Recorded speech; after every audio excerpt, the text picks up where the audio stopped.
The fork froze halfway to my mouth when she said it. How does it feel being the most useless one here?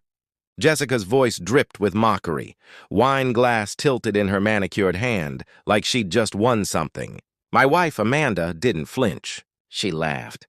They all laughed. Her parents, her brother, even Amanda's smug little cousin who could barely make rent. Everyone but me. I didn't blink. Didn't twitch. I just smiled. And then I said it. How does it feel knowing this useless one won't be paying your bills anymore?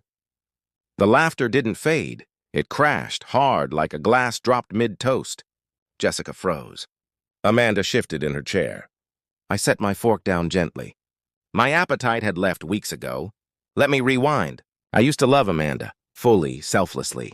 I funded her startup when no one else believed in her, took her sister in when she lost her job, paid off her mother's medical debt, never once asked for thanks. They said I was solid, the rock, the dependable one. But behind my back, they called me boring, predictable, safe. What they really meant was expendable. I didn't see it coming, not at first. The comments started subtle. The jokes about how Amanda could have done better, how lucky I was. I laughed with them and fool that I was. Then came the late-night texts Amanda hid. The girls' trips that always lined up with hotel charges from cities she wasn't supposed to be in. I didn't confront her, not then. I just started watching, listening, waiting. The real crack came 2 months before that dinner. Amanda left her laptop open, careless or confident. An open message thread between her and Jessica lit up the screen. They were mocking me, not just mocking and planning. Jessica, just keep milking him. He still thinks you love him, right? Amanda, please. He's too busy being everyone's hero. He'll never see it coming. They were draining me dry. Jessica's apartment leased under my name. Amanda's boutique, every square foot paid by me. Her vacations, her bills, her cards, all mine. And me, just the useless one. I didn't react that night. I smiled, kissed her forehead, then went to the garage. Sat in the dark. My hands were shaking, not from sadness. No. That part of me died instantly. I was already planning. Step 1, pull the strings. I transferred everything out of our joint accounts. Quietly, legally. My lawyer, Kevin, had it all set up months ago when I first got suspicious. I froze the cards. Canceled the automatic transfers Jessica relied on. Changed passwords. Revised the will. Step 2, gather evidence. Phone records, screenshots, GPS logs. Security footage from the condo building where Amanda met her supplier. Spoiler, it wasn't merchandise she was picking up. I documented everything. Sent copies to my lawyer, my accountant, and eventually her parents. Step 3, wait. Wait for dinner. So there we were. Around that smug little table, faces lit by candlelight and lies. Jessica looked confused. What do you mean? I leaned back, my voice steady. I mean, as of this morning, your rent's no longer covered. Your car? Repossessed by Friday. Your credit card? Declined, next swipe. Amanda stared. What are you talking about? I looked at her. Really looked. The woman I once adored.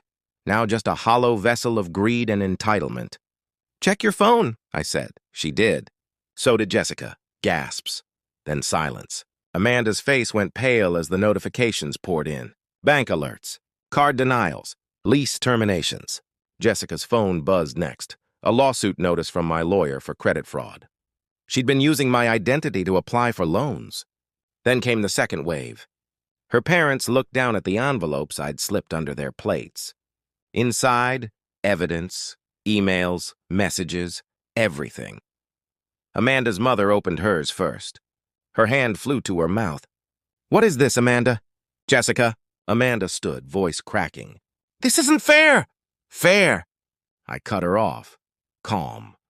Final. Fair was me giving everything I had. To people who measured me by the size of my silence. Jessica stood too.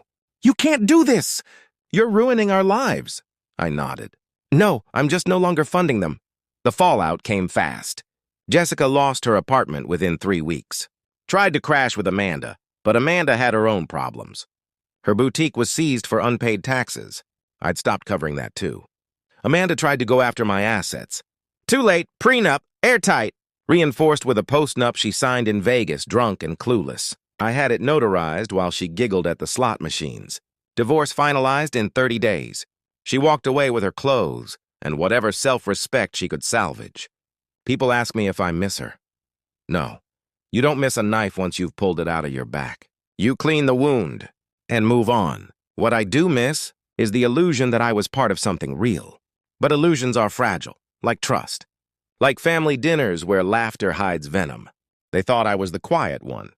The provider, the fool. They forgot. Quiet doesn't mean weak. And providing doesn't mean blind. Now I sleep better. The house is calm, peaceful.